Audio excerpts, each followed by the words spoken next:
What is going on, IB Nation? Welcome to another edition of IB Nation Sports Talk. I'm Vince, that's Jesse, and I'm in for Sean. Jesse's in for himself. And Sean is en route, I do believe, to Southern California because he gets to he's going to be on the call for Notre Dame women's basketball against the USC Trojans on Saturday. So it's a 4:00 start, I believe, on NBC. So it should just lead right up into the Notre Dame game. So should be a lot of fun. And Jesse, how are you doing today, sir? It's actually, Vince, outside of the weather being crappy and being the first snowfall of the year and Right. kind of battling through a cold, it was actually a really nice Thursday. So at work, we're in a new building, new space, and the old building space Right. were engineers, and they just moved up to basically the top floor. But they invited us to their Thanksgiving lunch today. So we got a free Thanksgiving meal at lunch. That was really nice. A lot of people are in town from our Pittsburgh and Columbus office because of the Thursday night game. The Steelers are playing the Browns tonight in Cleveland. Okay. So a bunch of people. It was cool kind of seeing some people I haven't really met before, but I still kind of work with, so that was fun. And then I won $100 scratch off ticket today. So Hello. that was just like, I got a free scratch off ticket and I won $100 on it. So I was like, I think today is my lucky day. So in other words, you're doing freaking great. Is what you're saying. Okay. Awesome. Well, good for you, now, my friend. I'm even better because I'm hanging out with you. Hey, there we go. There we go. Well, the day has been actually pretty good. Very busy at my other job, and lots of interactions, I guess, is the best. It gets really squirrely before the holiday breaks, Vince. Oh, yes, it does. And I went to a very public school, and I feel like it's like yeah, it's already started. The squirreliness has begun, and hey, it is what it is. It's what I signed up for. But got some good news today. The kid made the all-area team from the Elkhart Truth as the punter, and earlier this week he made first team all-NIC as the kicker. So couple of accolades for both sides of the ball that he works on. So proud of him. I'm proud of him. So it was a good day today. It was a good day. So, all right. Hopefully that gets the attention of, Marty Biaggi and Marcus Freeman. No. Just kidding. All right. So, hey, let's jump into this thing. It is a we in, we out Thursday. And I don't think we've ever done a we in, we out show together, just the two of us. So this is going to be a first for us. And I was late because I'm not used to being, the host and getting out, putting it up in the Irish Breakdown, message board and putting out the we in, we out. So I put it up today about 2:00.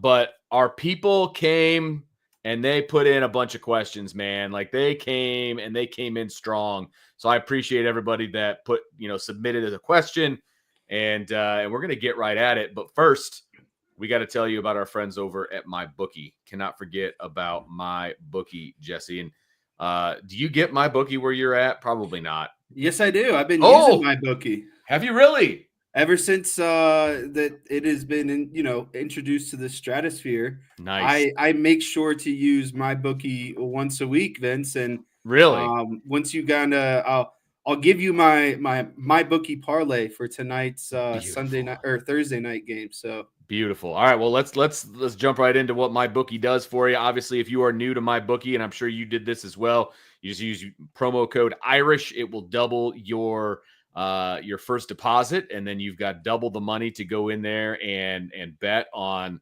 get your parlays together, all that fun stuff. Once you are there, you can become a loyalty rewards member. It's from MyBookie Plus. It's their new loyalty rewards program where you can now earn extra cash for doing just what you do. And then, of course, you've got MyBookie's risk-free Thursdays. All right. So risk-free. I mean, it's exactly what it sounds like. No risk Thursday bets. And guess what it is? It's Thursday. So you got a risk-free opportunity to use MyBookie. So bet anything, anytime, from anywhere with MyBookie, the sports book that gives you control and rewards you for every moment of play. Jesse, give me your parlay for tonight, sir. Yeah, so tonight I took the Steelers money line I took the under on the game, and the last under I saw was 37.5, Vince. It's a snowy day here. It's a cold Right. here. I don't see a lot of points being scored. Steelers have a great defense. They didn't even give up a touchdown last week to the Ravens. True. And then I took Najee Harris 70+ rushing yards and Nick Chubb 50+ rushing yards. So I am going with the full on. Woo! I love it. Lots of running of the ball, not a lot of high scoring points, and Steelers money line to kind of top all that off. So that is my 4-leg plus 900 parlay that I will be submitting to my bookie this evening. Beautiful. So it is snowing in your area as well. So there's gonna be a little blanket, a little dusting up there in Cleveland. Yes, it's actually, though, I don't mind the first snowfall, and it is really light and lake effect snow. So like it kind of looks pretty outside, Vince. It kind of looks like a snow globe that's been like shooken up a little up. Yeah, and just little flurries here and there. Nothing crazy, nothing where it's like I'm sliding or doing all this stuff. It's just some nice lake effect snow. I hear you. Yeah, that's about what it is here. It's not really enough to affect the driving, but it's nice enough to see the effects. I'm a sucker for Thanksgiving, Christmas. I like to have the snow, Vince. I feel like I get more of a holiday vibe or feeling when you get a little bit of snow on the ground. Maybe not so much Thanksgiving, but I hate a non-snow Christmas. It doesn't feel like Christmas unless there's snow on the ground. I'm with you. So you can never move south. That'll never work for you. That's correct. It'll never work. All right. Let's jump into some we in, we out. Let's add this up here and let's see if we can do it. All right, here we go. So our first we in, we out question comes from Hectic One. Notre Dame. So we in, we out. Notre Dame ends up the number 6 seed and makes it to the national championship game. Woo. Yowzers. So I'm going to be out on this one just because of the sequence of events, right? Like the 6 and national championships. That's like 2 codependent events that, they could be the 6 and maybe they don't make it to the national championship, or maybe they make it to the national championship, but they're not the 6. So for that reason, I'm just going to say out because I think getting both of those together is a little bit rough. But how about this? I'll be in on them being the 6th seed because I do think that's where they're naturally going to end up as long as, some things. I mean, Indiana, Ohio State's going to take care of each other this weekend. That's a spot they're going to gain. So I would say worst case scenario, they're at 7. Best case scenario, they're at 6. Yeah, I kind of if we could split this up and Notre Dame ends up as the 6 and then Notre Dame ends up in the national championship game, I would say I was in on the first one and I would say I was out on the second one. And the only reason I'm out on the second one is it's just too early for me to be making those kinds of declarations. You know what I mean? I'm not. They could get a nice favorable path. They could on their seed, and that's where the number 5 or the number 6 seed come into play, right? Yeah, because you're getting the ACC or the 12 or group of 5. And you're probably going to host, an SEC team in the first round if you're a 6 seed. Whoever that 11 is, which I think would be Georgia right about now. And that's going to be a tough out, but Notre Dame gets to host that in December, so I'm okay with that. And then your second round game would most likely, if you're the 6, be the ACC team, because I think the Big 12 or the group of 5 are going to be the number 4, which would face off against the number 5. And so I, as a Notre Dame fan, as far as paths and all those kinds of things, I would much rather face the 3 or the 4 as opposed to the 1 or the 2, right? I mean, that just makes sense. And I think there's a pretty big drop off between 2 and 3, and then of course 4 as well. So I think number 6 is very doable. A lot of that is going to have, what the committee thinks of Penn State by the end of the season, right? I think there is going to be a conversation, or there should be a conversation between the committee, whether Notre Dame or Penn State, who should be higher, right? Because I think they're going to end up right next to each other. And I think if you break down the resumes, I think Notre Dame will belong on top of Penn State, but we'll see what the committee actually does. So if the committee puts Notre Dame above Penn State, I think they're in the 6, and I think that's where they belong. If they don't, then Notre Dame is going to be the 7. I think that's how this thing is going to play out. But we shall see what happens. And again, I am not ready to proclaim Notre Dame making it into the national championship game. Not ready for that just yet. It's a bold proclamation. That and is even bold. if Vince isn't ready to say it, then know it's I'm not bold. ready. Not ready to go there. All right, Audrey Chestame. This is a big fan. I'm a big fan of that name. We in, we out. Everyone should just concede to the SEC because DraftKings told us they're projected to win all first-round playoff games. I feel the sarcasm in this question. Dripping with sarcasm, right? I'm going to say we out, but I understand why sportsbooks would favor the SEC. Sure. You know? I get it. I don't like it, but I get it. And I think they're obviously blinded a little bit to the SEC, a lot of things bias. that people have to realize is it's not the sports books making the lines. It's how the public is betting on it. That is true. Right? That is true. So the draft books are going to set lines based off of all their algorithms, but those only fluctuate based on public betting. And I just saw something, I think a little bit ago, where like Dave Portnoy put like 100,000 on Alabama to win the national championship. Wow. That's stuff that's going to sway the line. You know what I mean? That's heavy money right there. That's influences line. So it's stuff like that. So, it's the SEC does have a good proven track record, right? Like they've got a lot of national championships over the last 10 years. They've played, what many would consider kind of, probably an overall tougher schedule than a conference like the Big 10, Big 12, ACC, etc. So they feel that those teams are more ready given these, first round opponents. So right. I get it, but again, you have to factor in the public betting on that one as well. Fair enough. No, I agree with that. And look, right now the SEC is projected to be the away team, I think, in every one of those games too. Right? Or at least close to it, because Notre Dame is ranked above those SEC teams, and Notre Dame is the last team to host. So the SEC is on the road for most of those games, and the hosts are, at least from these projections, right? The hosts are Notre Dame, Notre Dame, Ohio State, IU, and BYU, I believe. Right? Yes. So, those are all cold weather spots, and that means the SEC is going into the cold weather, and they say that they're going to all come out victorious. I guess we'll see. All right, another one from Audric Chestame. We in, we out. If Ohio State beats Indiana by 14 plus, Notre Dame beats Army by 21 plus, they jump Penn State in the rankings.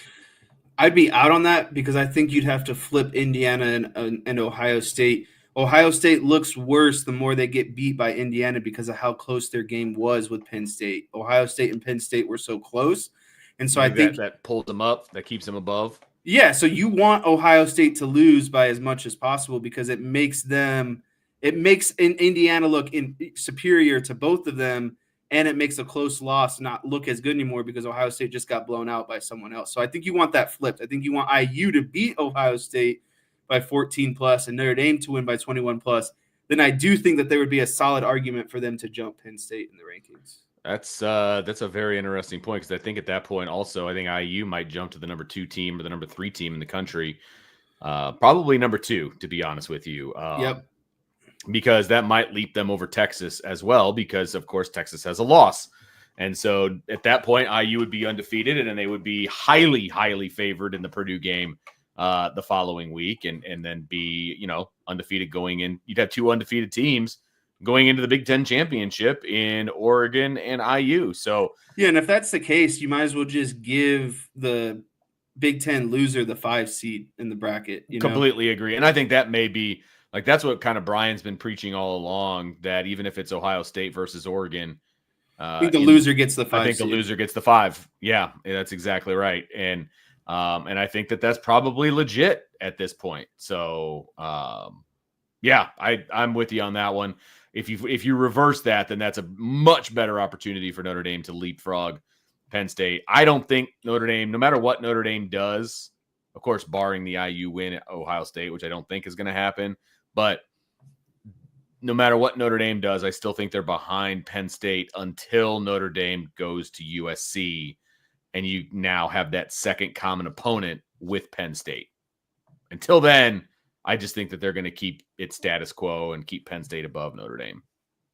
So, all right, let's go to the next one here from Stinger.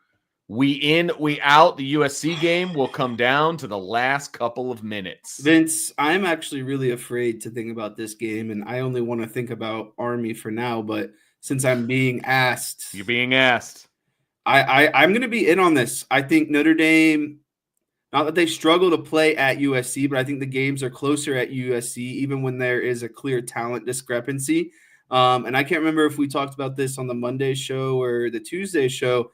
USC just switched quarterbacks, and they're going away from Miller Moss. Yep. The guy that they're going with is transferred in from UNLV, and he's a true dual threat offense. And so it's an offense now that's a little bit similar to Riley Leonard and Notre Dame's. He is a runner, and he is going to run the ball, and that's another aspect that Notre Dame now has to game plan around, because Miller Moss really wasn't as mobile as a quarterback as this guy. And so, if Lincoln Riley feels he's comfortable to go with a quarterback change this far into the season, being a quarterback kind of minded coach, I think it's, for the betterment of the team. And so I think that game is going to be a lot closer, and definitely a lot closer for comfort, considering what's going to be on the line for Notre Dame.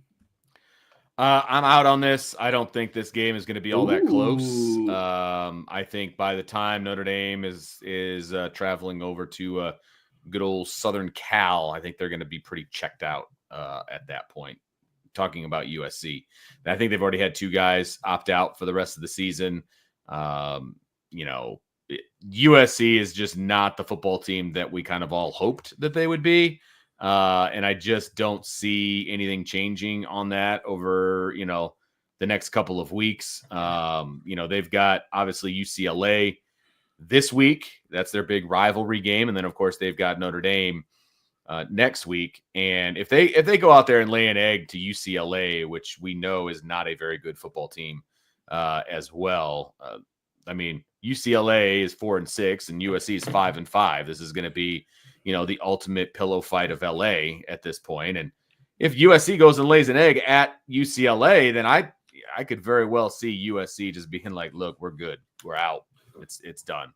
But it's still a rivalry game. It's still a rivalry game. I ruin get that. Someone's season. This kid, this quarterback that USC just put in, let's see. He's played against Nebraska. They won by 8, right? He's going to play against UCLA, who's a sub 500 team.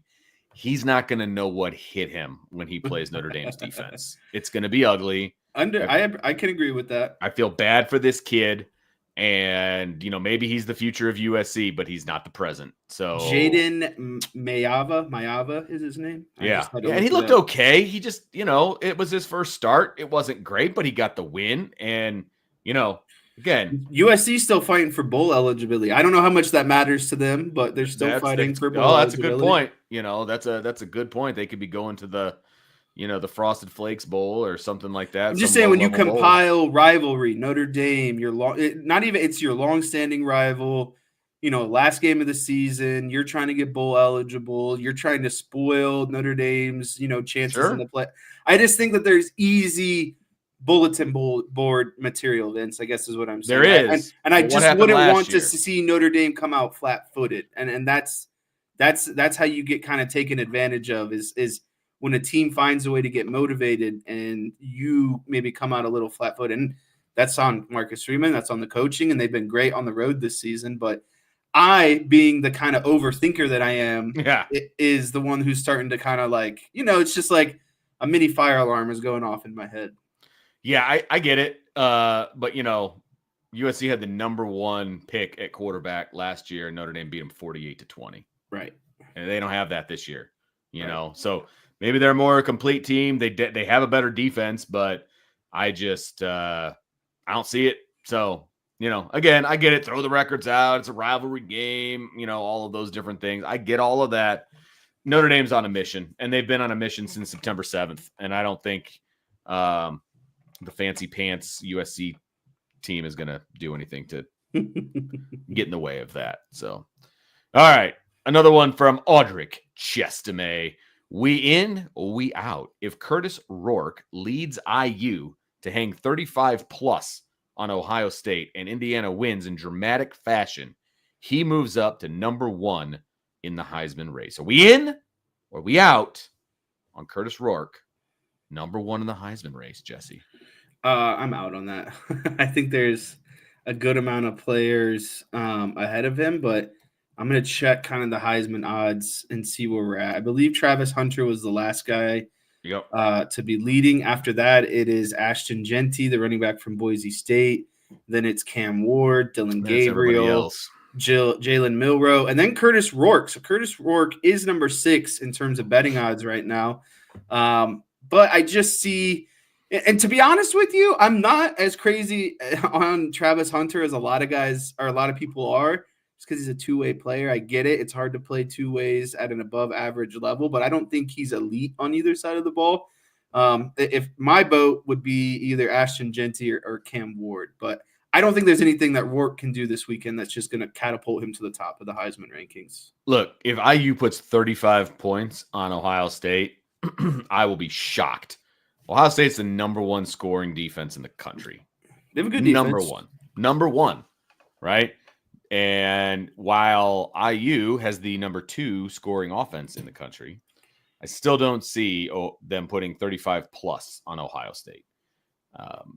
If they put 35 plus on Ohio State, it will not be dramatic fashion either. Like, that will be a blowout for IU, in my opinion. But again, it doesn't matter what happens in this game. Curtis Rourke is not going to be the number 1 Heisman Trophy candidate come Sunday morning. So I'm out on this. Now, he may work his way up, but I think this is Travis Hunter's trophy to lose at this point. So I just don't see that happening. So he's going to get a lot more love if he does that, but I don't see that being the case. All right. Ball Peen Shillelagh. This is kind of a loaded question. I don't think we've seen Notre Dame's A game yet, but I'm not sure what other teams' A games are, since I can only pay so much attention to college football. So, we in or we out on Notre Dame beating the following teams if both play their A game? So, Ohio State. These are tough questions, to be perfectly honest with you, but I'll go in on Ohio State. You think Notre Dame can beat Ohio State? Okay, I'm in on Ohio State as well. I think the next hurdle that Notre Dame needs to get over is Ohio State, and I think they will. Oregon's tough because I feel like they haven't played anyone super great, right? And they narrowly beat Ohio State, and if I'm saying that they're going to beat Ohio State, I feel like Oregon is basically a toss-up. So I'll go in on Oregon as well, actually. I think that if Notre Dame played its absolute A game, they could hang and beat Oregon. I agree. I have not really been all that impressed with Oregon, but they're undefeated, which is why they're number 1. But they've been taken real close a couple of different times and have looked kind of shaky at times. Now, to their credit, they have won those games, and that's why they're undefeated. That's why they're number 1 team. But,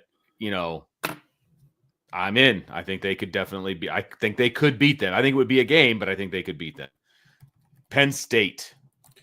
Definitely in. I mean, there's no hesitation. About that one. Yeah, no hesitation on that one whatsoever. Bama.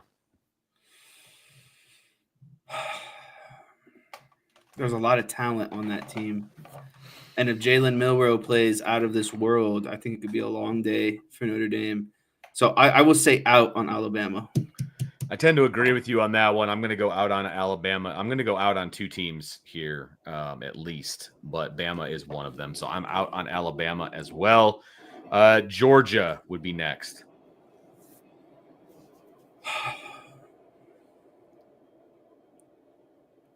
I think their defenses at A game would be a wash.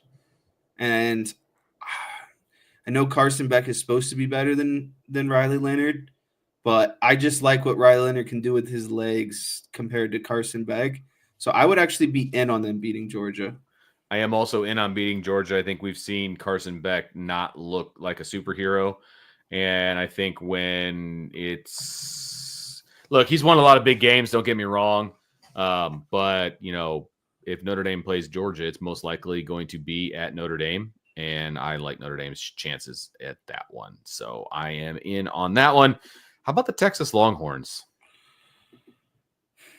I would actually, I think, be out on this one because I think if their offense gets clicking, there'd be a really hard team to beat. So I would actually be out on Texas.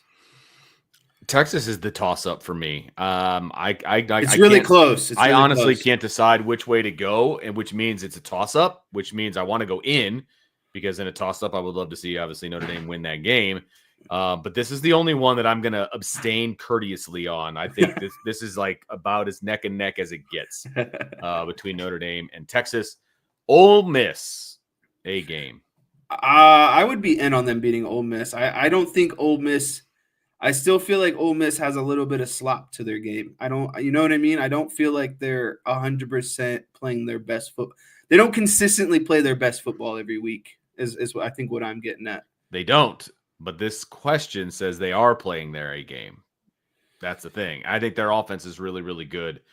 I would be out on an Ole Miss. I think Ole Miss is playing probably their best football right now. Last one, Miami of Florida. I'm in on their defense is so trash. So in on Miami. So in. Like not even close to being at. That's why I really want the 6 seed because I think Miami's going to be the 3. And so if Notre Dame can win at home, then they get Miami on a neutral field, W. And then it's a Final Four and you figure it out. You know what I mean? Like that at that point, you're going to be playing a good team. You're going to have to play a good team to win the national championship. So I would be in at that. That's the path that I want. So I love it. Okay, here we go. Next question. That's a good one. That's a really hard question. Yeah. I think the more I think about that, I would flip-flop. What are you flip-flopping? Just like some of those, like I would. It's so hard when you get a question like that, Vince, because I like to dig into the numbers a little bit. And so digging. You don't get to know. It's hard to give that jerk reaction. Yep. And so I guess what I'm saying is if I had more time to kind of look at common opponents, what the numbers looked like against some common opponents, then I would feel more comfortable. But that's the name of the game. That's where we are. All right, Hesburgh Mafia, we in, we out. Army will take it to the fourth quarter competitively due to their strong defense, keeping them in the game, allowing them to cover the spread. That's the first one. And then the second one, we in, we out. There will be no turnovers during this game. We'll be out on the first one. I think Notre Dame's going to cover the spread, and I think it's more or less going to be maybe close up till halftime-ish, and then after that, it's not going to be very close anymore. Yeah, I mean, look, I know Army has a good defense. I get it, but they also haven't faced an offense like Notre Dame's, and I think that they are going to be in for a bit of a rude awakening at that point. I do think Notre Dame covers. I'm out on it being a fourth quarter game, and then there's turnovers all the time, man. Like I can't say that there's going to be no turnovers in this game. So Notre Dame is very, very good at the turnover margin, and I think there's going to be turnovers. However you want to say what those turnovers are going to be and how that's going to go and, all of those different things. If Army has to start throwing the ball, there's going to be turnovers. Yes. That's a really good point. I wanted to look at the turnover. Yeah, Notre Dame is number 2 in the country for turnover margin, by the way. So they have a plus 15 turnover margin this season. And number 1 is James Madison, excuse me. James Madison is number 1 in the country with plus 19 margin, and Notre Dame is number 2 at 15. So they force turnovers, man, and I don't see that changing anytime soon. All right, from Sean Kelly, 15, we in, we out. IU Notre Dame playoff game at Notre Dame. Scale of 1 to 10 on it actually happening. I could give this a 5 out of 10. I think it's a 50-50 toss-up. I think there's a good, and I think that the playoff committee would love that too, right? You bring 2 in-state teams against each other. That's like a marketing, like that's. Well, That every And ticket is going to be sold to that game. I it's going to guarantee save it. an awful lot of money on the travel expenses too that the CFP has to pay to send these guys around because they're just going a couple hours north to Notre Right. Dame. So I think this is a good. I think there's like a 50-50 chance on this happening. So I'll go a 5 out of 10. Look, I think, if Ohio State wins, like I think most people think that is going to happen, right? Then I think, IU probably, I mean, they're ranked 5 right now, right? So I think that they fall right on the bubble of the playoffs, like So Vince, do 9, you think they 10, fall 11. behind or in front of that chunk of SEC schools? Because I think they could fall behind it, which puts and them at number 12. that puts them in a And nice it spot puts for Notre Dame. right. And it, and For it Notre Dame also matchup. it puts them out of the playoff at the moment if they get bumped to 12, or if they get bumped to, right behind Tennessee, which maybe that's 11. Because obviously everybody moves up, IU moves down. Because right now Tennessee's first team out. But it would give them an opportunity to get in as an at-large towards the bottom. And so I think that would be a great possibility for Notre Dame at that point, because earlier we talked about Notre Dame being the 5 or the 6 at the end. So Vince, ideal world to me, Notre Dame 6, IU 11. Winner goes on to play the ACC champ. Oh, that would be beauticious, man. I love that. I'm down. Then we could go back to that national championship. Yes, absolutely. If that's the draw that Notre Dame gets, that's love the best path. Yes, I love their chances to get to the Final Four, right? And once you're in the Final Four, anything can happen. Yep, that's exactly right. Okay, here we go. We in, we out from Wade Garrett based on Marcus Freeman's answer today. He's in the NFL next year. I'm going to go out on that one. I still think he's trying to wrap his head around the whole college coaching thing, and then you throw in NFL, and I think his head would be spinning even a little bit. I don't think he's there yet, and I don't think he's there yet on a professional part, and I don't think he's there yet like mentally either. I just don't think that that's something he's really even considered. Yeah, I don't think he's considering it at all, to be honest with you. Yeah, did he give a vague answer today? Of course he did. I mean, everyone gives a vague answer. That's what you do. NFL. You can't be definitive when it comes to that kind of stuff. I mean, at least he's not being vague and then going to take an interview with the Eagles like Brian Kelly did. Yeah, but look, Brian Kelly. See what you did. Marcus Freeman had a cup of coffee in the NFL, and I believe he's never coached in the NFL. He's been a college coach his entire career. I don't see him bailing for the NFL. Well, and I think Marcus Freeman, to be honest with you, Vince, is a guy who he loves his job because of the ability to work with young men. And when you're in the NFL at that point, you're not developing, or you know what I mean? You're not like helping these young men along the way. And I think that's the aspect of coaching that Marcus Freeman really enjoys, is developing those relationships with players, young men, and how he can have an impact on them at the end of the day. Completely agree. I don't see Marcus Freeman going anywhere. I don't care what he said at a press conference today. So, all right. We in, we out from CR Lewis 80. ND will be the 7 seed and host Ole Miss. If yes, IB will help my Ole Miss alumni wife get tickets. Let's start with the first part, and then we'll cover the second part. I wish I could give you a definitive answer about will Notre Dame be the 7 seed, and if they'll host Ole Miss. And I guess I would like to revisit this question after this weekend. Mm-hmm. So I'm just going to say out on it for now, because I think that's like a complete, like shot in the dark. That's like a 1 in 50 chance of happening. One, getting their seed right and their opponent. So I'll just be out on it for now. I'm out on it because, good luck predicting what the actual matchups are going to be, because there's so much that has to happen and teams have to jockey, and whatever happens in the conference championships it may not affect the teams that are in the playoff, but it's going to affect the seeding of the playoff, which then affects the matchups in the playoff. So I'm not ready to go there. So I'm out on that part. As far as helping you guys get tickets, I mean, there's nothing we can do. So we don't have access to tickets, man. We have access to our own that we get to go and cover the game, but we don't have access to tickets in the stadium. I'm sorry, man. I know people think that we have that kind of ability, but we do not. So unfortunately, you're going to have to, figure it out on your own. So that's not going to be easy because I have a feeling these tickets are going to be very, very high on the secondary market, as they say. All right. From ND Forever 72, we in, we out. These last two games against Army and SC will follow 7 of the last 8 with at least double-digit score difference for Notre Dame, or they will end up being tight fits, one-score games.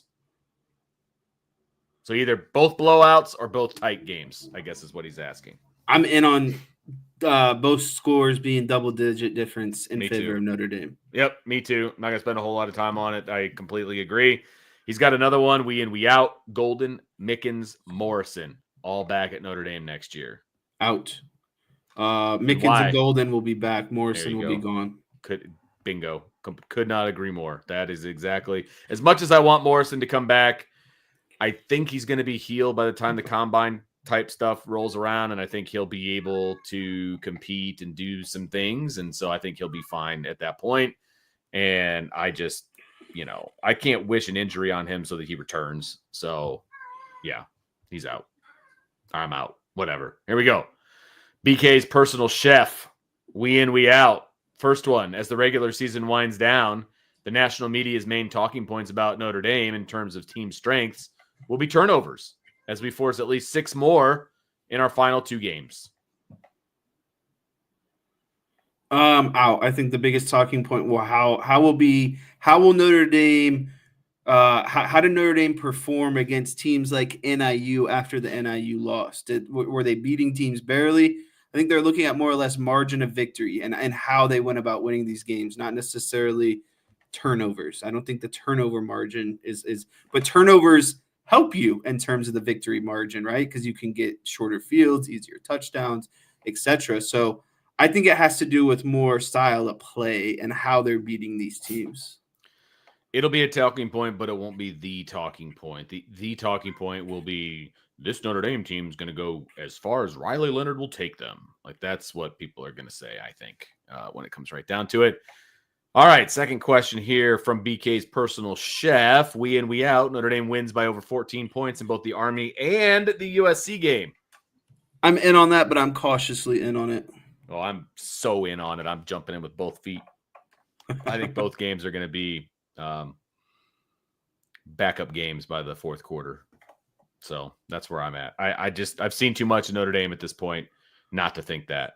All right, final one from BK's personal chef. We in, we out. Notre Dame runs another fake on special teams within these last 2 games, showing teams they aren't going to back off after the refereeing incident this past weekend.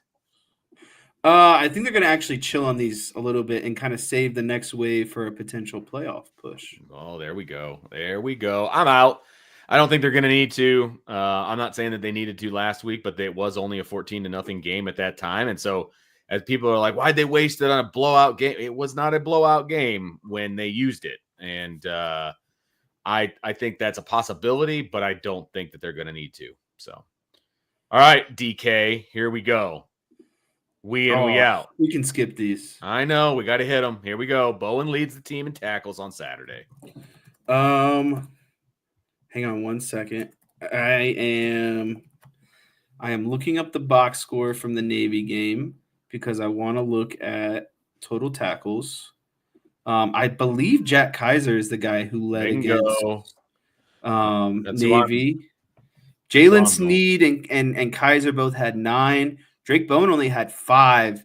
You know what, though? I talked about this on the show Tuesday, Vince. Army's point of attack is going to be different than Navy's. I think Navy wanted to get you on the perimeter, and that obviously didn't work well for them. I think Army is more of a fullback dive, quarterback ISO power. So really between the A and B gaps. So you got to look at who are your inside linebackers in that scenario. And I think it is going to be Kaiser and Bowen. So you know what? I'm going to be in on this because I know Bowen is the Mike linebacker, and I know that they want to run heavy down the A and B gaps. So I'm going to be in on this because I don't think they're going to push the perimeter as much as what Navy did. I am going with Jack Kaiser. I think Kaiser is going to miss, so I am out on this one. But all great points that you just made. We in, we out. A receiver goes over 100 yards. Out. I'm out on that one as well. As much as I want to say in, this is just a team. But you should have asked me if a running back goes for 100, not a wide receiver. Yeah, I just don't see that being the case in this game. Or ever, frankly, for that matter. And look, Notre Dame, I think Riley Leonard hit 11 different receivers, I want to say, against Virginia. And I'm looking it up as we speak. 11 different receivers in that game. Like guys aren't getting the ball enough to go to 100 yards because he's spreading the ball out so much. So, all right, we in, we out. Leonard rushes for less than 50 yards for the second straight game. Out. I'm so out on this one. It's not even funny. I think he might get it on one run. I just think that the quarterback running game was not part of the game plan last Saturday against Virginia. It just wasn't.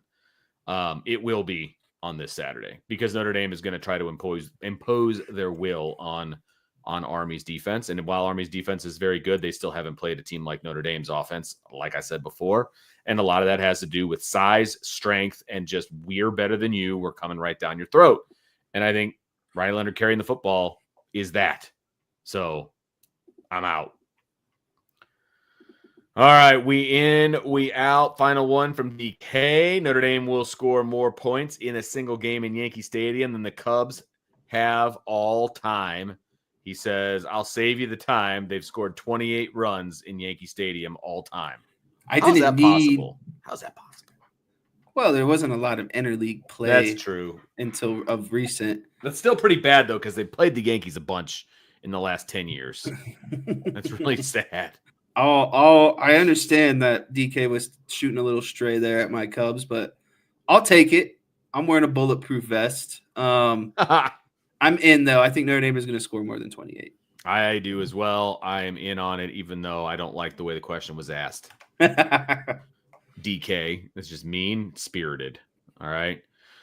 We in, we out. We got a couple from Ben B. Jammin 41. B. Jammin, not Benjamin. B. Jammin. I like it. Thanks, B. Jammin. I'd be jamming too. That's right. Wouldn't you like to be jamming? Anyway. We in, we out. Leonard Moore will eventually get drafted higher than Ben Morrison. He has better size and will grade better at the combine. He's definitely more of a standard, typical cornerback, but I mean, look at Benjamin Morrison's production as a freshman compared to Leonard Moore. I think it's, your God-given height, length, that's all fine and dandy, but I think what you do with it's a different story. And I think Benjamin Morrison showed more early on. So I'm going to say be out on that. I don't think he's going to go higher than Benjamin Morrison. I would have been like, there's no way that this happens. And then Benjamin Morrison got hurt. And that's the only thing that worries me. I think that could hurt his draft stock a little bit because I think he was a surefire first-round corner going into this season. And then obviously going into the draft in April. I'm a little more nervous about it now that he's nursing an injury, his hip injury and the surgery and everything else that happened. I'm going to say I'm in on this for now. Just because I think NFL teams get scared off when it comes to medicals and things like that. And I'm not sure he's going to be 100% by the time it's time to, put on a show, but, it's not going to be by much if it does happen. We in, we out. All of Notre Dame's current starting O-linemen will get drafted eventually. Be out on that. And if I guess, go ahead. Somebody. Say it. Say it. I'm most doubtful of Coogan and Spence. There it is. Say it. Yep. I agree. I don't think Coogan's getting drafted. Great guy, great Notre Dame man. He's done everything in his power to help Notre Dame. He's been there. He's played multiple positions, but I just don't see him getting drafted. So for his sake, I hope I'm wrong, but I just don't see it. So I think Spender could make a mean center in the NFL. He could be a mean interior guy. He can run block his butt off. I worry about him moving his feet though and catching up with NFL pass rushers. Agreed. And I need to see Anthony Knapp play some guard before I say he's going to get drafted. Yeah. Agreed. So there's a lot of question marks from that question. All right. We in, we out. If Notre Dame didn't lose to NIU, and just escaped with a close win, they would have lost another game this regular season. The NIU loss was a blessing in disguise. I'm gonna be out on that. I think they'd be undefeated. I get the question though, because that loss did back them up against the wall. You know, it's you don't have any more room for margin, and a hungrier dog is gonna hunt harder, right? At the end of the day. So I get the question. I would be out on it. This is tough for me because I don't like to project losses. And with the way that Notre Dame has played against this schedule, it's hard for me not to say they would have won those games. I understand the blessing. Maybe Louisville could have and, gotten away from them. Yeah, I mean, I understand it. I get it. I see where you're coming from. But I'm out because I just don't, like I said, I don't like projecting losses. That's the only thing for me. I don't look here at the end of the day. You know, if Notre Dame was undefeated, the best they could do is the 5 seed, right? Right now, they're looking at either getting the 6 or the 7. It's not a whole lot different from whether they were undefeated or whether they had a really bad loss to NIU at the end of the day. So if they can somehow pull off the 6 seed, I don't think the NIU loss mattered at all, to be perfectly honest with you. So, hey, we'll see how it goes. But Notre Dame has done a heck of a job to climb back up slowly but surely every week. All right, we in, we out. Notre Dame should do a gold rush game. Players in gold and blue uniforms and all fans given a gold pom-pom at the gate. Love it. Love it. Notre Dame's known for its gold. You host a playoff game. You don't want to do any more. It could be snowing, right? So you don't want to do anything white. I think you want to do gold, some shiny gold kind of pom-poms. Or, Vince, green. You could always fall back to green if you wanted to. But I like the overall concept of giving the fans kind of something to do and everyone be on like the same color page, I guess. It looks, to me, I know it's like, oh, whatever, you know, it's a gold rush and blah, blah, blah. But it looks, when the fan base is more united, I think it looks more intimidating a little bit, right? And I feel like it just makes things a little bit more, it heightens or amplifies that environment, that home field advantage, in my opinion. Are you in on gold uniforms? So I thought they were doing like gold, like their usual, because don't they wear blue uniforms and gold pants? Yes. I took it as they would be wearing their usual. Their normal. Okay. Yeah. But if they wore gold tops, I'd be out on that. For sure. That's where I'm out as well. The way I took it was they're going to wear gold uniforms and like blue pants or something like that. And I would never be on board for a gold uniform or an all gold look either. I think that would look like all gold, no mustard brown, nasty. I just don't know that you can do the color gold like how you would want and make that look good. Now, like you said, if they want to hand out gold pom poms and just have Notre Dame's normal home all for it. Look, I'm all for that. That's fine. I have no problem with that. But the gold uniform, I got a hard time with that one. I would need to see whatever gold uniform they're talking about before I would be on board with that. All right, we in, we out. This year's team will go further in the playoffs than 18 and 20 teams, not because of the 12-team format, but because they're a better team. Well, what's crazy is you still have to win 2 games to get down just to 4. Get even. Just to get even at that point. So I have to say out on this one because I think you got to technically, to be better, you got to win 3 games instead of just 1 game these days. But I get it because, and this is, you know, like the teams that everyone, you could have a whole different show on this conversation, but the teams that Notre Dame had to play in those playoff appearances were juggernauts. It did not matter if it was Notre Dame or your favorite SEC or Big Ten team that didn't make it. They were going to get shellacked. Those are Clemson and Alabama teams who are just like unreal. You know what I mean? Like the amount of talent on those teams. It didn't matter who was playing them, but it was unfortunate it had to be Notre Dame because as soon as it's a team like Notre Dame, the question is, well, do they belong? Not, well, how good are these Alabama and Clemson teams that Notre Dame had to face? Look, and I still contend to this day, Notre Dame was playing Clemson great until Love went out and got hurt. And that's where it turned. They started picking on the secondary. 100%. And Trevor Lawrence was good enough, obviously, to do that. And Notre Dame's quarterback was not good enough to score against a loaded box. I mean, that's really what it came down to. I don't think Clemson was all that great. They were a good team. They were a good team. Really, really, really good team. But they were beatable. They took advantage of the one-dimensional Notre Dame offense. That was the problem. And like I said, if Love doesn't get hurt in the defensive backfield, Clemson doesn't score a bunch of points, and it's going to be a lot closer. I still think Clemson probably wins the game, but I contend that was obviously the turning point in that game, and it was all downhill from there, obviously. But Notre Dame's defense was actually playing really, really well in that game. It's just the offense couldn't score, and so I do think Notre Dame's team, top to bottom, is better in 2024 than they were in 18 and 20. I do think that. The problem is they got to win 2 games just to even up with 18 and 20 because it was a Final Four, not a 12. So I'm out because of the odds of them. It says doing better, and that's going to be a tough hill to climb to do better.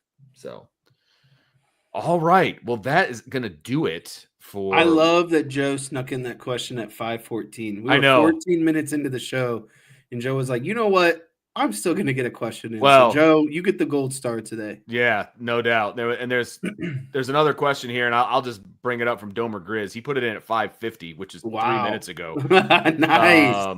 And he wants to know if Bowen will be the MVP on Saturday. And we talked about Drake Bowen, and I'm out on this because I think it's going to be Kaiser. But I'll let you go ahead and answer it as well. I'll be in on this. Okay. I think he's going to lead the team. He's the inside backer. They're running heavy between A and B gap.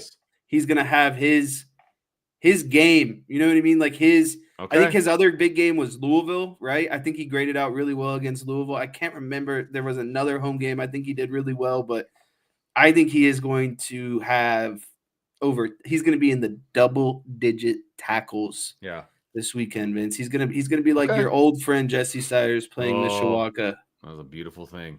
I think I averaged like 15 a game against those fools. I believe it. I probably have the stats actually. What's funny though I might have to dig those out. I want you to. My sophomore year one is the game.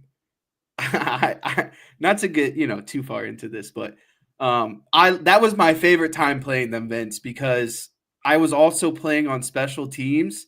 And I racked up what felt like every kickoff tackle as well. So not only was I dominating them and just their regular triple option offense. What year was that? Your sophomore year was 2011. Is that what you're talking about? Yes, 2011. If you can find that, I think I was close to 20 tackles in that game. If you get bored tonight and want to look it up, but I think 3 or 4 of them came on kickoff coverage itself, and I felt like they had to get sick of me because, again, not to pump my own horn here, but my name was said just about every other time on that loudspeaker. There it is. 14 tackles, total tackles, 8 How did you solos, find that so 6 fast? assists. There you go, man. Look, dude, don't question me. I've got everything. I got everything in here, man. It's all here. So there they are. There you go, buddy. 14. So you were right. You dominate. You and Skipper, 24 total tackles between the two of you. Yeah, but look at that solo number, baby, compared to anyone else. You had a tackle for loss that game too. Yeah, little TFL action. This is sweet. This is backing up everything I've ever said about the triple option. You got the junior one in there too? Oh, Jesse, how ye of little faith. Let's see here. I don't know what it's showing on the live thing right now, but let's see. 2012. Let's see. Where is it? Here we go. Updated varsity stats. Defense. I need you to send these to me, Vince, because I've always wanted to know my career number. I may have to do that for you. Defense for Mishawaka. Here we go. I don't think this one was as good. It was actually better. You know what's funny? My dad ripped me after this game. Your junior year? Yeah. Well, he told me that we lost because of me. Wow. He had 19 total tackles. Nice. Now, it looks like I was fairly generous with the tackles in this game. Assists. Considering 4 guys had double-digit tackles, 19, 17, 15, and 12. But you still led the team. 19 tackles. There it is, buddy. There we go. That game, the thing I remember that game is they held the ball the entire third quarter. Yeah. There you go. You had 103 total tackles junior year. Nice. 5 tackles for loss. No, 9 total. I was giving out assistant tackles for loss apparently back then. So you had 3 sacks. Who knew? All right, I'm sure people are done hearing about how good you were in high school. All right. Anyway, Look for you got to send those to me. I will do that. I will do that. It's in like old Excel. Like I use Google Google Sheets now, but they're old Excel files. So, all right. Are you ready for some rapid fire, Jesse? Let's take this thing home, Vince. All right, let's take it home, man. That's a great call. All right, first question for you. The college football playoff rankings were released on Tuesday, Jesse. This is the first chance you've had to comment on this week's rankings. So, specific to Notre Dame, are they underrated, overrated, or properly rated? Since Notre Dame fell into exactly where I ranked them, I have to say they're perfectly ranked at the end of the day, based on what the committee has to say. But if we want to get nitty and gritty, I think that they could be above Penn State still. So I think that they're a tad bit underrated, but they came in right where I thought the committee was going to put them. But I still believe that they are better than Penn State, and I do think that they would be better than IU, but record-wise, I have nothing wrong with IU being ahead of them right now. Fair enough. I think they're properly rated at the moment. Now, if I was making my own ranking, I think they're properly rated for what the committee has done up to this point, right? Right. Now, if I was going to make the rankings, I would probably change some things around. I would have IU above Penn State because IU's undefeated in their conference. Correct. Like in the same conference. If you value being undefeated, then why is Penn State not? Right. Absolutely. So I will say that they are properly rated based on what the committee has done up to this point. And I've been very happy, to be honest with you, with all of their college football playoff rankings. I think that they have been made sense. I think they've been fair. I think they've absolutely made sense. And they've also allowed the opportunity for Notre Dame to move up if they take care of their own business. So I think it fits. We do have a couple super chats here, Jesse, that I want to make sure we get to. So I'm going to throw them in right here. So I'll let you read it. We in, we out. If you could choose Cignetti, IU's coach, over Marcus Freeman, would you do it? I am a very quick and swift out. Quick and swift. This is from Irish for Life 99. Thank you very much for the super chat. I am very out on this one as well. Right now, Cignetti is a one-hit wonder. And I will say, though, that Cignetti has more of a track record. He has coached longer.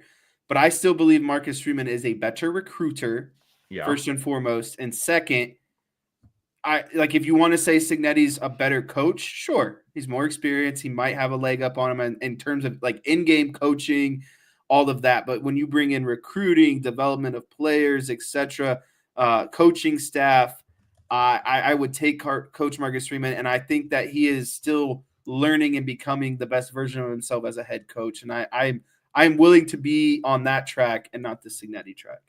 Yeah, I mean, again, I think Curt Cignetti's doing a fantastic job at IU. I think, going 10-0 or 9-0, whatever they are right now, is a very, very impressive feat at this point, because you say what you want to about the schedule. IU's had easy schedules in the past, and they haven't been good. You know what I mean? Like, it's very hard to go undefeated. Now, we're obviously going to get a good look at who they really are this week against Ohio State. Okay. They've got every opportunity to make some waves and do some things. I still like Marcus Freeman more. I think Marcus Freeman just fits what Notre Dame is. I think he is a better recruiter at this point. And you know what? Marcus Freeman has been hit Notre Dame for 3 years. I think he's grown as a head coach. There's no doubt about that. He's definitely made some mistakes. He'll be the first one to tell you. But I think that he just fits here, and he has done an impressive job of beating good teams. He's beaten a lot of good teams. I don't think Curt Cignetti has proven that he can beat good teams yet. Now, has he had the opportunity? No. But I need to see him do it before I would want to replace Marcus Freeman. And so, no, I'm good. I'm very out on this one as well. I'm here. I'm with Freeman all the way. Last super chat that we have at the moment from D Troll Hunter. Are we in or we out on the 5-second rule? I'm in, Vince, and I'd almost take mine to the 10-second rule. Nice. I am,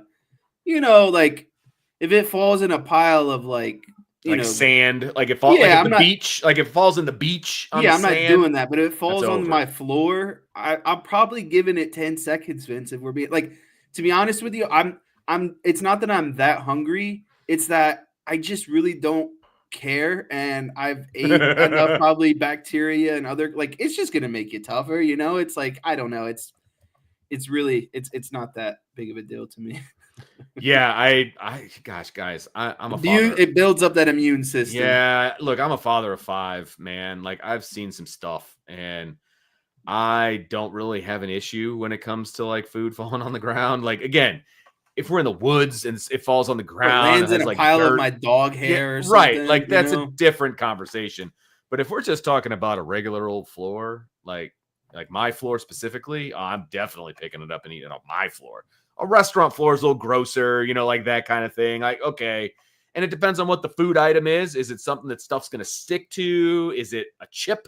Is it, you know, like, more often than not, I absolutely subscribe to the 5-second rule. I'm in. I'm in. I'm in. Deep Troll Hunter says, can you guess why I asked it? Someone just dropped a chip on the ground and I ate it in my kitchen. Dude, power to you, brother. I would have done the same thing. I would have that was worth the $1.99, okay? To get everybody in IB Nation on board. I'm on board, man. I like these questions. Irish for Life 99. I once ate a donut in the trash. It was on the top of something clean. That's how I operate right there, my friend. Still clean then. I'm NH says my kids and my husband are definitely in. I don't think my wife would be in. So but yeah, I'm definitely in on the 5-second rule. All right, let's get to our next rapid fire question. Jesse Stiers, this Saturday, give me your perfect viewing lineup for this Saturday. So the perfect viewing lineup is blank. My perfect viewing lineup this week. I want to see if it's the same for me. It is obviously IU and Ohio State at noon. And then after that noon game, you got to roll into the 3:30 games. That would be BYU and Arizona State will probably be my 3:30 game. Maybe a mix of Colorado and Kansas as well. Flip between some Big 12 games there. Kansas is kind of keeping their thing going. Yeah, and I always when I get the chance to watch Colorado, I like to watch them because I actually like want to see how legit they are. You know, like, is this a good team or not? So my 3:30 viewing schedule is BYU, Arizona State, Colorado, Kansas, and then obviously at 7 becomes Army and Notre Dame, and then I don't know. Are we counting the 10 o'clock window as Absolutely, that's still part of the day, man. All right, then let me. I didn't go quite far enough yet. Well, because you forgot that you're going to be listening to the Irish Breakdown post game show at that. That is correct. How could I forget? I would be listening to the Irish Breakdown. I think after that it would be USC and UCLA. That's fair. I can get a little preview of next week after the Notre Dame game concludes. I agree with everything that you just said, but I will also have the Notre Dame women's basketball game against USC on at 4:00. There we go. And then at commercials, because there's more commercials in a basketball game than there are in a football game, I'm going to start flipping around at the two games that you just brought up. So, but my primary viewing is going to be the women's basketball game, I think. That's a huge test. That's a massive one. That's a massive one. It gives you a good idea of where it's like a baseline, you know? Absolutely. And I also, as much as I dislike USC and I don't want to say hate, because that is a respected rivalry in my opinion. It's not like Michigan. I hate Michigan. I respect USC, right? And so I do like when USC and UCLA play because they both wear their home jerseys, and like I do like the color clash. Yeah, you know what I mean. I just love that statement. I hate Michigan, but I respect USC. Dude, hate them. Hate them. And I don't think I need to hide it. I don't need to hide my disdain, my hatred of, you know. So yeah, that's where I'm at. All right, next question from Rapid Fire. On Saturday, when Notre Dame plays Army, they will have a retired Army officer on the roster in 30-year-old Eric Goins. He's currently the kickoff specialist for the Irish, and everybody respects what he did and everything that he's done. So we're just having fun with this question. So I want to put that out there, okay? But over under 4.5 times that we are alerted to this fact on the broadcast.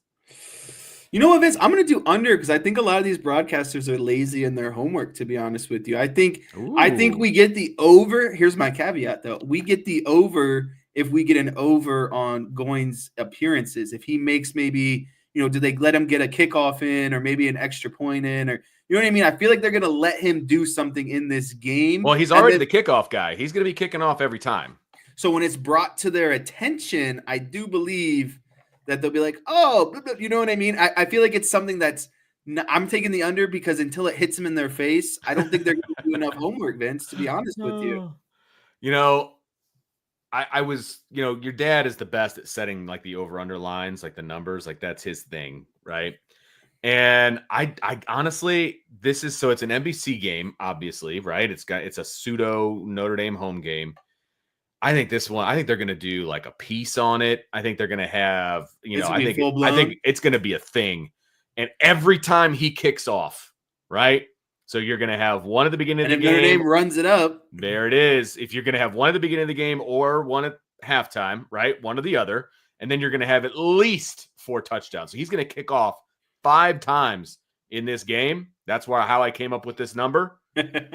And so I'm taking the over. And Ryan Roberts is with me. Yes, Ryan Roberts. Woo!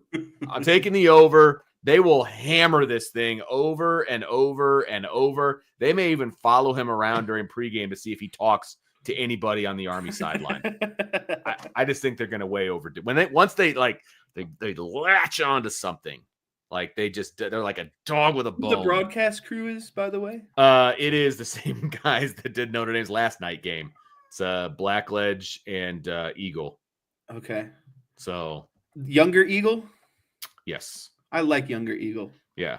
And I like Blackledge as well. But Blackledge hates Notre Dame, so that's always a thing. So Eagle is a very rational. Yes, I think he does a great job. He does a good job of just being on the fence. I think he does a great job. Vince, did you know that's my number one pet peeve, by the way? Of what? When you are watching a game and you can very clearly see a bias by one of the. I hate that. Yeah. NH wants to know if he was a Citadel grad. Yes, he played football at the Citadel. He kicked field goals and kicked off. And I think he might have punted a little bit. I can't remember exactly. I looked it up a long time ago when he first said he was coming to Notre Dame, but he's the kickoff guy for Notre Dame, and he does a really good job of it. He puts the ball where they want him to put it, and he does a good job. But yeah, Blackledge hates Notre Dame. I generally like the two of those guys together. I think they do a pretty good job. But Blackledge specifically, so he doesn't have to talk about Notre Dame specifically, he'll latch on to the Army thing. You watch. So, all right. And see, Ryan, you're backing me up again. He said he did everything at the Citadel. I knew it. See, there's cobwebs up here, but I generally can get to the right answer eventually. All right. Next rapid fire. The fact that New York Giants former quarterback Daniel Jones was working as a scout team safety after being benched as the starting quarterback is blank. Is absolutely hilarious. It's an all-time low, Vince. You could fill in a lot of different words here, and it's just, to me, it's an embarrassment. Like, just tell me you're benching Daniel Jones because you want to cut his salary and you don't want to pay him. Like, that's all it is, Yeah. And now you've got him. Now he's got to do something, right? Because he's making all this money. You overpaid him. He's got to do something, and so the fact that my man's is being asked to go from QB1 to scout team safety, it's just an embarrassment. It's an indictment for where this franchise is. You let Saquon Barkley go.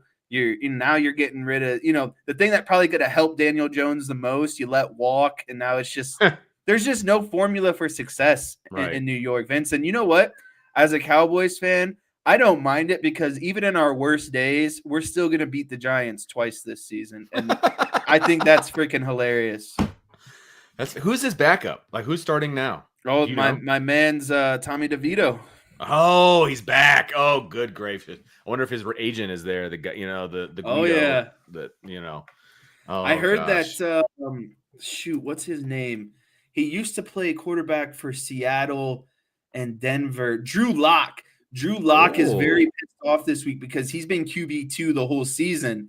And so really? he's like, well, all of a sudden, DeVito is jumping me and Wow. playing, even though I've been QB2 all like what changed? Like he's QB3 and now all of a sudden Daniel Jones isn't playing and now I'm not QB. I don't know. It doesn't feel very controversy in the Meadowlands. Gotta love it. As a Hey, Cowboys fan, I know you do. It's a week from today. Cooper Rush versus Danny DeVito or Tommy DeVito, baby. Danny DeVito. It was only on Thanksgiving Day. Only a matter of time on that one. All right. Yeah, it's ridiculous. I mean, if you're going to bench him, that's fine. Bench him. Treat him like a second string quarterback. Don't embarrass him. That's not fair. And like he came out and he gave like this kind of impassioned speech, when he came to talk to the press, and he wrote it all down, and, he thanked everybody and took all the blame himself. Like, what more do you want from this kid? Oh, let's go put him at scout team safety. Like that. I got a problem with that, man. Like, you don't have anybody. Put the water boy out there before you put Daniel Jones or call someone up from the damn practice squatters. Like, there's safeties galore out there. Correct. It doesn't take much, to be a practice scout team safety. Okay, like I got a big problem with that. Anyway, all right. Do you buy or sell? It's just insulting to Daniel Jones. I'm sorry, but like, no, it is. And you you invested 6 years and a heck of a lot of money into this kid, right? Right. And like, that's how you repay. Like, I don't know. I've got a problem with that one. But anyway. All right. Next question. Do you buy or sell the fact that the NBA is now considering 4 teams for the All-Star game in attempt to improve their product? Vince, I am buying this because wow. I think the lazy way to go about this situation is to kind of go the insanity route, right? Like, just keep doing the same thing over and over and expecting a different result. I respect and appreciate that the NBA is taking into public feedback. They're taking things into consideration. They're not just saying, you know what, this is the way we've done it, we're not changing it. They're trying to find a way to get more people interested in the NBA All-Star game. And I know the first take would be, okay, well, tell them to play defense, right? Like that would be, I think, interesting for a lot of people. But I think what's cool about this format, Vince, is 3 teams would be formed by all actual NBA players, or not actual NBA players, like the guys who are the actual NBA All-Stars. Okay. And the 4th team would be comprised of the Rising Stars team. So it's kind of like a wild card team of your young rising star players. So I think that is, something that would put a little fire underneath these guys' butts a little bit, right? Because you got younger guys who are probably trying to play harder. It means more for them. They're trying to get more noticed, etc. So again, I know not a lot of people are like, oh yes, the NBA All-Star game, but at least they're trying. At least they're not just staying in their stuck ways and trying to find ways to get people more involved. I